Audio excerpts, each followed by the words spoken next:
Hi guys, आपका फिर से स्वागत है हमारे चैनल में। आपकी शो लेकर आई है बहुत प्यारी सी कहानी। हमारी आज की कहानी नियति का खेल। बड़ी डरी सहमी सी वो दो बूढ़ी आंखें यहाँ वहाँ देखती जा रही थी, आशा भरी नजर से हर एक चेहरे को देखती, मानो हर चेहरे में वो किसी को ढूंढ रही थी। रेलवे स्टेशन के प्लेटफॉर्म पर बैठी हुई वो बूढ़ी औरत आते जाते हर इंसान की तरफ एक सवालिया निगाह से देख रही थी, मानो पूछना चाहती हो, कुछ कहना चाहती हो, परंतु फिर चुप करके बैठ जाती। तभी अचानक ट्रेन पहुंच गई और सभी लोग ट्रेन में बैठने के लिए दौड़ने लगे। वो वृद्ध औरत जल्दी से उठी और उठकर जोर जोर से आवाज लगाने लगी, सौरभ, सौरभ। ना जाने उसके कमजोर शरीर में इतनी ताकत कहाँ से आ गई। अपना बैग उठाकर तेजी से दौड़ती हुई हर एक डब्बे में जाकर आवाज लगाने लगी, सौरभ, ओ सौरभ बेटा। लेकिन 2 ही मिनट में ट्रेन चले जाने के बाद स्टेशन पर सन्नाटा सा छा गया। वो वृद्ध औरत धीमे कदमों से वापस प्लेटफॉर्म पर आकर बैठ गई। स्टेशन पर पापड़ बेचता युवक उस बुढ़िया को ना जाने कब से देख रहा था। फिर उसके पास आया और बोला, क्या हुआ अम्मा? बूढ़ी औरत ने उसकी तरफ डरी हुई नजर से देखा और बोली, एक बात तो बताओ बेटा, टिकट काउंटर बहुत ज्यादा दूर है क्या? उस पापड़ बेचने वाले युवक ने कहा, नहीं तो। फिर उस बुढ़िया ने दाईं तरफ हाथ करते हुए कहा, मेरा बेटा तो उधर टिकट काउंटर से टिकट लेने के लिए गया था, फिर अभी तक आया क्यों नहीं? वो युवक बोला, अम्मा, टिकट काउंटर दाईं तरफ नहीं बाईं तरफ है, देखिए पास में ही टिकट है। नहीं नहीं, मेरे बेटे ने कहा था कि गांव का टिकट किसी और टिकट काउंटर से मिलता है, ऐसा कह रहा था, वो मुझे यहाँ बिठा कर गया है। अब उस युवक के मन में कुछ संदेह हुआ। तभी बुढ़िया बोली, देखो ना बेटा, 3 घंटे हो गए हैं उसे टिकट लेने गए हुए, अब मैं क्या करूं? तभी पापड़ वाले ने कहा, माँ जी आप चिंता मत करो, आप ये खा लो। पापड़ वाले ने अपना खाना उनके हाथ में थमा दिया और बोला, अपने लिए खाना लाया था, खाने के लिए समय ही नहीं मिला, आप खा लीजिए। बुढ़िया ने कांपते हाथों से खाना लिया और उसे ढेर सारा आशीर्वाद दिया। अच्छा माँ जी, मुझे घर जाना है, आप एक बात तो बताओ, आप कौन से गांव से आई हैं? मैं आपको टिकट ले देता हूँ। उस व्यक्ति ने पूछा तो वो बूढ़ी औरत बोली, नहीं नहीं बेटा, मेरा बेटा थोड़ी देर में आता ही होगा, तुम जाओ, मेरी चिंता मत करो। चलिए आपको बताते हैं आखिर ये बुढ़िया माँ है कौन और यहाँ स्टेशन पर क्या कर रही है। इनका नाम शकुंतला देवी है और जिनके 2 बेटे मोहित और सौरभ हैं। शकुंतला जी और उनके पति ने बड़ी ही गरीबी से अपना समय गुजारा था, लेकिन अपने बेटों की परवरिश में कोई कमी नहीं रखी। उन्होंने अपने दोनों बेटों को पढ़ा लिखा कर लायक बनाया। उनका बड़ा बेटा गाँव में अपने पिता की दूध की डेयरी संभालता है और छोटा बेटा गुड़गांव में दुकान चलाता है। 2 महीने पहले ही शकुंतला जी के पति की मृत्यु हो गई। शकुंतला जी अपने बड़े बेटे के साथ गांव में रहा करती थी, परंतु वहां उनकी हालत एक काम वाली बाई की तरह थी, जो दिन भर घर का काम किया करती और बातें भी सुना करती, और बेटे और बहू और उनकी बिल्कुल भी सुनते नहीं थे। लेकिन शकुंतला जी फिर मन भरकर जैसे तैसे गुजारा कर रही थी। एक दिन जब शकुंतला जी रसोई में घर के बर्तन साफ कर रही थी, तभी उनके बेटे सौरभ का फोन आया। बहुत समय बाद अपने बेटे का फोन देखकर शकुंतला जी ने जल्दी से अपने हाथ पोंछे और खुशी के मारे कांपते हुए हाथों से फोन उठाया और बोली, हाँ हाँ सौरभ बेटा। तभी सौरभ की आवाज आई, हेलो माँ, कैसी हो? हाँ हाँ बेटा, मैं बिल्कुल ठीक हूँ, लेकिन आपकी बहू सुरभि की तबीयत ठीक नहीं, 4-5 दिनों से बुखार चढ़ा है, ठीक होने का नाम ही नहीं ले रहा। बेटा किसी अच्छे डॉक्टर को दिखाना पड़ेगा, नहीं तो बहुत कमजोरी आ जाएगी। फिर सौरभ बोला, माँ सारे उपचार कर लिए लेकिन कोई असर नहीं हो रहा, आप एक काम कीजिए, कुछ दिनों के लिए आप हमारे पास गुड़गांव में आ जाइए, हमें यहाँ बहुत परेशानी हो रही है। ये बात सुनते शकुंतला देवी जी बहुत ज्यादा चिंता होने लगी और बोली, ठीक है बेटा, मैं जल्द से जल्द गुड़गांव पहुंचने के लिए निकलती हूँ। ये कहकर उन्होंने फोन रख दिया। जब शकुंतला जी के पति की मृत्यु हुई उस समय उन्हें बीमा के पैसे मिले थे और अब दोनों बेटे और बहुओं की नजर उनके पैसों पर थी। उनका उनकी माँ से कोई प्यार नहीं था, बल्कि दिखावा मात्र था। परंतु शकुंतला जी अपने बेटों की इन चालों से बिल्कुल अनजान थी। एक ममता यामी माँ को तो केवल अपने बेटे बहू की चिंता थी। बहू कितनी बीमार है और बेचारा बेटा कैसे घर संभाल रहा होगा। फिर सोचने लगी, यहाँ तो दिन भर काम करती ही हूँ, कौन सा इन लोगों ने मेरे सर पर ताज रख दिया है, फिर भी सारा दिन तिरस्कार ही करते हैं। क्यों ना गुड़गांव ही चली जाऊं, रोज रोज की जिल्लत भरी जिंदगी से छुटकारा मिल जाएगा। अब ये सोच ही रही थी कि उनका बड़ा बेटा मोहित घर पर आया तो शकुंतला जी बड़े ही दुखी मन से बोली, बेटा कल मेरे गुड़गांव जाने की टिकट करा दे। ये बात सुनकर मोहित चौंक गया और बोला, क्यों माँ, ऐसा क्या हो गया है? तब शकुंतला जी ने कहा, बेटा सुरभि की तबीयत बहुत ज्यादा खराब है, वो बहुत बीमार है, इसलिए सौरभ ने मुझे अपने पास बुलाया है। मैं जाऊंगी तो थोड़ा उसे हौसला होगा, घर का काम भी संभाल लूंगी। ये बात सुनते ही मोहित गुस्से में लाल हो गया और चिल्लाते हुए बोला, आज तक तो कभी याद नहीं आई आपके लाडले बेटे को आपकी। आज जब आपको बीमे के पैसे मिले तो वो आपको अपने घर बुला रहा है। मैं सब जानता हूँ माँ, उसकी नजर केवल तुम्हारे पैसों पर है। शकुंतला जी बोली, नहीं नहीं बेटा, बहू की तबीयत वाकई काफी खराब है, सौरभ मुझे कभी झूठ नहीं बोल सकता। ठीक है माँ, मैं आपका गुड़गांव का टिकट करवा दूंगा, लेकिन जाने से पहले पिताजी के बीमे के पैसे आप मुझे देकर जाएंगे, क्योंकि आपका और पिताजी का खर्चा आज तक हम लोग उठाते आए हैं। अब इन पैसों पर भी हमारा ही हक बनता है। यदि आप लेकर गई तो मुझे पूरा यकीन है कि वो आपसे पैसे ले लेगा। तब शकुंतला जी बोली, इस समय भी तुझे ऐसी बातें सोच रही है? वहाँ बहू की तबीयत खराब है और तुझे पैसों की पड़ी है। ठीक है, यदि तुझे भरोसा नहीं तो बीमे के पैसे में से अपने खर्च के लिए कुछ पैसा निकाल कर बाकी सारी रकम मैं तुझे दे देती हूँ। ऐसा कहते हुए शकुंतला जी ने कुछ पैसे अपने पास रखते हुए बाकी सारे पैसे मोहित को दे दिए। पैसा हाथ में आते ही मोहित और उसकी पत्नी की आंखों में खुशी की चमक भर गई। अब फिर क्या था, मोहित तुरंत स्टेशन की ओर दौड़ा और माँ को गुड़गांव भेजने के लिए टिकट खरीद कर लेकर आया और अगले दिन उसने अपने माँ को बड़ी खुशी खुशी में ट्रेन में बिठा दिया। और एक तो और शकुंतला जी अपनी बहू की तबीयत की चिंता सता रही थी, परंतु दूसरी ओर उन्हें इस बात की खुशी भी थी कितने सालों के बाद अपने छोटे बेटे के घर जा रही हैं। गुड़गांव स्टेशन पहुंचते ही देखा कि सामने सौरभ उनकी राह देख रहा है। सौरभ से मिलकर शकुंतला जी उसकी बधाई लेने लगी। सौरभ अपनी माँ को गाड़ी में बिठाकर घर लेकर पहुंचा।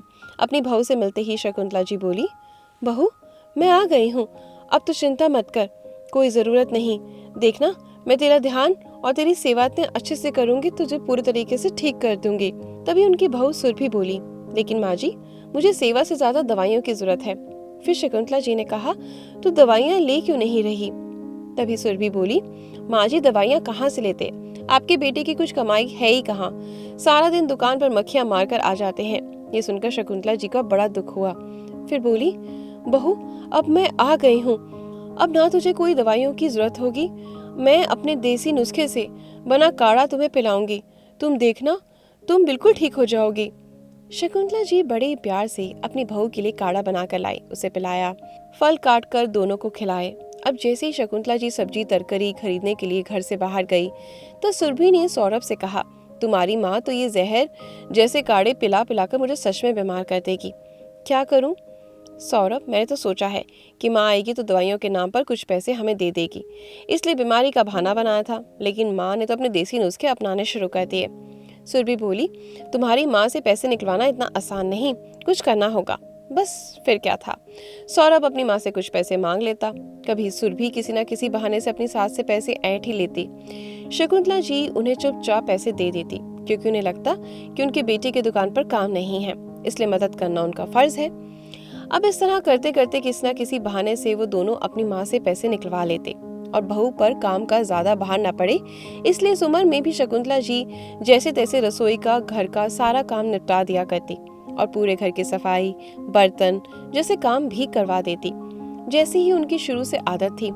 इन सब से सुरभि बहुत खुश थी कि चलो बैठे बिठाए मुफ्त की नौकरानी भी मिल गई है, पैसे भी आ रहे हैं, यहाँ भी सब होने लगा जो गाँव में होता था।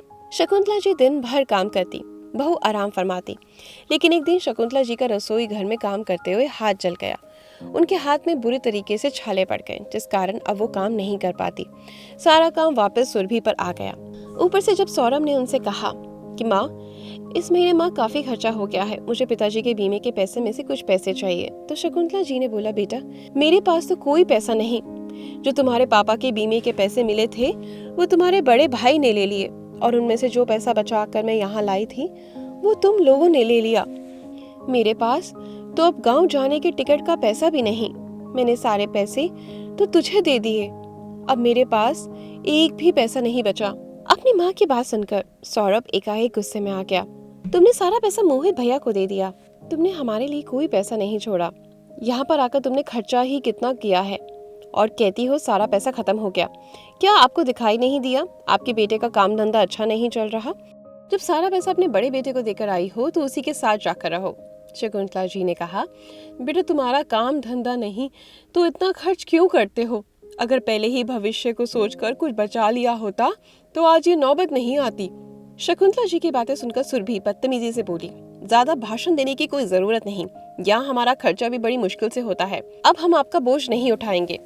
फिर सौरभ ने कहा, माँ आप एक काम क्यों नहीं करती, भैया के पास गांव वापस चली जाओ। अपने बेटे और बहू की बातें सुनकर शकुंतला जी की आंखों में फिर से आंसू आ गए और वो कहने लगी, बेटा मैं तो तुम्हारे बुलाने पर ही आई थी, लेकिन अब मेरे पास पैसे खत्म हो गए हैं। मेरी 2 वक्त की रोटी भी तुम्हें भारी लग रही है। क्या केवल पैसों के लिए ही तुमने मुझे अपने पास बुलाया था? वो तो तुम ऐसे मांग लेते तो भी मैं तुम्हें दे देती। ये कहकर शकुंतला जी रोने लगी। माँ जी ये फालतू के नाटक बंद कीजिए, हमसे हमारा खर्चा ही पूरा नहीं होता, आपको कहाँ से बिठाकर खिलाएंगे? सुरभि ने कहा तो सौरभ ने भी उसका हाँ में हाँ मिलाते हुए कहा कि माँ अपना सारा सामान पैक कर लीजिए, मैं कल आपको स्टेशन पर छोड़ आता हूँ।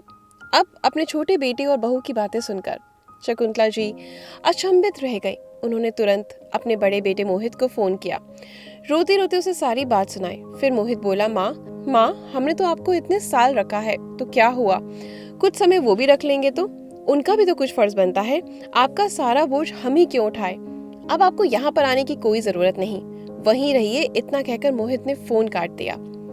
शकुंतला जी को अपने कानों पर यकीन नहीं हो रहा था। क्या यही दिन देखने के लिए अपने दोनों बेटों को पाल पोस कर बड़ा करके इतना काबिल बनाया था कि आज अपनी माँ की जिम्मेदारी उन्हें बोझ लग रही थी? आखिर ये लोग किस जन्म का बदला ले रहे थे मुझसे? शकुंतला जी अपने भाग्य को कोसने लगी। ये दिन देखने से पहले मुझे भगवान ने बुला क्यों नहीं लिया? जिस बेटे के मुंह में मैं गांव छोड़कर गुड़गांव आई थी, आज वो मेरा ये हाल कर रहा है। उन्हें नहीं पता था कि वो बेटा उनके साथ ऐसा बर्ताव करेगा। अगले दिन जब शकुंतला जी सुबह नींद से जगी तो उन्होंने देखा कि उनका बेटा बहू उनका सारा सामान पैक कर रहे थे। शकुंतला जी जागी तो सौरभ बोला, माँ जल्दी से तैयार हो जाइए, मैं आपको स्टेशन छोड़कर आता हूँ। नहीं बेटा, मैं कहीं नहीं जाऊंगी।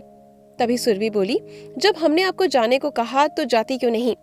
क्यों यहाँ रहकर हमारा खर्चा बढ़ा रही है? फिर शकुंतला जी ने कहा, लेकिन बेटा मैं कहाँ जाऊंगी? मोहित ने तो मुझे गांव आने से साफ मना कर दिया है। ऐसा कैसे मना कर सकते हैं भैया, मैं भी देखता हूँ, मैं आपको गांव छोड़कर आता हूँ। इतना कहकर सौरभ अपनी माँ शकुंतला देवी को रेलवे स्टेशन पर ले गया और उसके बाद टिकट लेने के बहाने से गायब हो गया। अब बूढ़ी माँ शकुंतला देवी बेबसी से अपने बेटे की राह देख रही थी और मायूस होकर स्टेशन पर बैठी हुई थी। एक दिन पूरा बीत गया था, रात भी निकल गई थी, लेकिन उनके बेटे सौरभ का कुछ अता पता नहीं था। अगले दिन सुबह हुई तो वो पापड़ वाला फिर से पापड़ बेचने के लिए स्टेशन पर आया। उसे ये देखकर बहुत दुख हुआ कि वो बूढ़ी अम्मा अभी तक अपने बेटे का इंतजार में प्लेटफॉर्म पर निढाल सी पड़ी हैं। तभी थोड़ी देर बाद समाज सेवी संस्थाओं में कुछ सदस्य गरीबों और मजदूरों को भोजन देने के लिए स्टेशन पर आए तो उस पापड़ वाले ने बूढ़ी माँ की ओर इशारा करते हुए कहा, उन्हें भी खाना देना। उन्होंने शकुंतला जी को खाना दिया। शकुंतला जी ने भूख और तड़प के कारण उनका दिया हुआ भोजन जल्दी से खत्म कर लिया और कहने लगी, थोड़ा और भोजन मिलेगा क्या? तब उन लोगों ने उन्हें भोजन देते हुए पूछा, माँ जी आप कहाँ से आई हैं? आपका घर कहाँ है? एक समाज सेवक के इतना पूछने पर शकुंतला जी ने अपना सारा हाल सुनाया और कहते हुए रोने लगी, बेटा मुझे बिल्कुल यकीन नहीं था कि मेरे बेटे मेरा ये हाल करेंगे, लेकिन अब मैं किसी बेटे के साथ नहीं रहना चाहती। सारी बातें सुनने के बाद एनजीओ के उस सदस्य की आंखों में आंसू आ जाते हैं। तब वो लोग उन्हें वृद्धाश्रम में ले गए और कहने लगे, माँ जी जब तक आपके परिवार वालों को सजा नहीं मिलती तब तक आप आराम से रह सकती हैं। शकुंतला जी कहने लगी, बेटा मुझे किसी को सजा नहीं दिलवानी, लेकिन मैं उस नर्क में वापस नहीं जाना चाहती। यहीं रहकर अपने जीवन के बाकी दिन जैसे तैसे काट लूंगी। एनजीओ के सदस्यों ने उनकी वीडियो भी बनाई, न्यूज़ कवर करके सोशल मीडिया पर पोस्ट किया। कहते हैं ना कि बच्चों के लिए माँ बाप ही उनकी पूरी दुनिया होती है। शायद इसलिए माँ बाप को भगवान का दर्जा दिया जाता है, मगर बड़े होने पर कई बच्चों को माँ बाप बोझ लगने लगते हैं। वहीं इसके कारण कुछ बच्चे उन्हें वृद्ध आश्रम तक छोड़ आते हैं और कहीं उनको बिना सोचे समझे उनके बारे में उन्हें घर से निकाल देते हैं। आज भी ऐसी घटनाओं पर घटित 68 वर्ष की शकुंतला देवी के साथ, जिनके पति की मृत्यु के बाद उनके बेटों ने उनकी ये हालत कर दी कि वो दर दर की ठोकर खाने पर मजबूर हो गई हैं। आखिर ऐसा कब तक चलता रहेगा? न्यूज कवर करके और शकुंतला जी को सांत्वना देकर एनजीओ के सदस्य चले गए। शकुंतला जी को वृद्धाश्रम में रहते हुए अभी 4-5 दिन बीते थे कि उनके पास वृद्धाश्रम का संचालक आया और उन्हें कहने लगा, आपके बेटे बहू आपसे मिलने आए हैं। शकुंतला जी ये सुनकर बहुत हैरान हो गई। साथ ही उनके चेहरे पर खुशी के भाव थे। आखिरकार उनके बच्चों ने उनके प्रति प्यार उमड़ आया। परंतु जैसे ही वो बाहर आई, उन्होंने देखा कि 25 साल का एक युवक अपनी पत्नी के साथ उनका इंतजार कर रहा है। उसे देखकर शकुंतला जी निराश होकर वापस जाने लगी, क्योंकि वो उस लड़के को जानती नहीं थी। परंतु उसी समय उन्हें पीछे से आवाज आई, शकुंतला काकी, पहचाना नहीं अपने बेटे को? ये आवाज सुनकर उनकी हैरानी का ठिकाना नहीं रहा, क्योंकि इस नाम से केवल राजू पुकारा करता था। शकुंतला देवी ने पीछे की ओर देखा और विस्मय भरी नजरों से उस लड़के की ओर देखने लगी। थोड़ी देर देखती रही तो राजू ही था। उसे देखते ही शकुंतला जी की आंखों में एक अजीब सी चमक आ गई। कितना बड़ा हो गया है रे तू! 14-15 साल का था जब तुझे आखिरी बार देखा था। दरअसल राजू एक अनाथ लड़का था जिसके आगे पीछे कोई नहीं था। उसकी हालत पर तरस खाकर शकुंतला जी ने, उनके पति ने उसे अपने दूध की डेयरी में काम दिया था। तनख्वाह के साथ साथ उसकी पढ़ाई लिखाई और पालन पोषण का खर्चा भी उठाते थे। लेकिन जब शकुंतला जी के बेटे मोहित ने डेयरी का कार्यभार संभाला तो राजू पर चोरी का इल्जाम लगाकर वहां से निकाल दिया। लेकिन किसी ने उनकी एक नहीं सुनी। आज राजू को सालों बाद अपने सामने देखकर शकुंतला जी की खुशी का ठिकाना नहीं था। राजू बोला, अरे काकी, अपने राजू को आपने नहीं पहचाना? इतना कहते हुए राजू ने आगे बढ़कर उनके पैर छुए। तभी शकुंतला जी उसे अपने गले से लगा लिया और बड़े प्यार से उसका माथा चूमा। उनकी आंखों में जैसे गंगा जमुना बह निकली। तभी राजू की पत्नी शकुंतला जी के पैर छूने लगी। ये आपकी बहू है, राजू ने कहा। शकुंतला जी ने उन दोनों को ढेर सारे आशीर्वाद दिए। तभी राजू बोला, बाकी मैंने कल आपकी खबर मोबाइल में देखी तो मैं खुद को रोक नहीं पाया। नियति भी कितना अजीब खेल खेलती है। जिन लोगों की माँ होती है उन लोगों को माँ की कदर नहीं होती, और यहाँ मैं अनाथ हूँ, माँ के प्यार को आज तक तरस रहा हूँ। काकी, मैं और आपकी बहू आपको लेने के लिए आए हैं। अब आप साथ हमारे घर में रहेंगी। नहीं बेटा नहीं, मैं तुम्हारे साथ कैसे रह सकती हूँ? मैं यही ठीक हूँ बेटा। किसी पर मैं बोझ नहीं बनना चाहती। जिंदगी के जितने दिन बचे हैं यहीं रहकर जैसे तैसे गुजारा कर लूंगी। नहीं काकी, बचपन में जो आपने मुझे प्यार और सहारा दिया उसको मैं कैसे भुला सकता हूँ? आपके एहसान ही है मुझ पर। आज एक बड़ी इंटरनेशनल कंपनी में मैनेजर के पद पर हूँ और आज मैं आपकी एक नहीं सुनने वाला। आपको हमारे साथ चलना ही होगा। ऐसा कहते हुए राजू शकुंतला जी का हाथ पकड़कर अपनी ओर खींचने लगा, लेकिन शकुंतला जी की आंखों में आंसू जैसे जस के तस खड़ी रही। तभी उनकी पत्नी ने कहा, अगर आप हमारे साथ चलेंगी तो हमें माँ का प्यार मिल जाएगा और हमारे बच्चे को दादी की छाया। फिर राजू आंखों में आंसू लिए शकुंतला जी के पैरों में गिर गया। काकी, बस मुझ पर एक एहसान कर दीजिए कि हमारे साथ चल लीजिए, मना मत करिए। राजू और उसकी पत्नी का इस तरह अनुनय करते देख शकुंतला जी की आंखों में प्यार भरे आंसुओं का झरना फूट पड़ा। उन दोनों को गले लगाकर वो खूब रोई और उनके साथ चलने को तैयार हो गई। आज राजू को अपनी माँ मिल गई और शकुंतला जी को परिवार। ये रिश्ता अनोखा था परंतु बहुत अनमोल था। दोस्तों, माता पिता के भाग्य की कैसी विडंबना है, जिन बच्चों के लिए वे पूरा जीवन खपा देते हैं। उम्र के आखिरी पड़ाव पर वो बच्चे उनकी परवरिश से हाथ खींच लेते हैं। बेटे आलीशान मकान में रहते हैं, लेकिन बूढ़े माँ बाप के लिए उस मकान में जगह नहीं। जीवन के अंतिम मुकाम पर पहुंचकर माँ बाप खुद को ठगा सा महसूस करते हैं, क्योंकि जिन माता पिता ने अपने बच्चों को बड़ा करके काबिल बनाया, वो बच्चे आज के दौर में बूढ़े माँ बाप को भोट समझने लगते हैं। तो दोस्तों, किसी ने क्या खूब कहा है, लोग कहते हैं किसी एक के चले जाने से जिंदगी नहीं रुकती, लेकिन कोई नहीं जानता कि लाखों मिल जाने से भी उस माँ की कमी कभी पूरी नहीं होती। आपको अगर मेरी ये कहानियाँ पसंद आती हैं तो हमारे चैनल को सब्सक्राइब करें, वीडियो को लाइक और शेयर जरूर करें।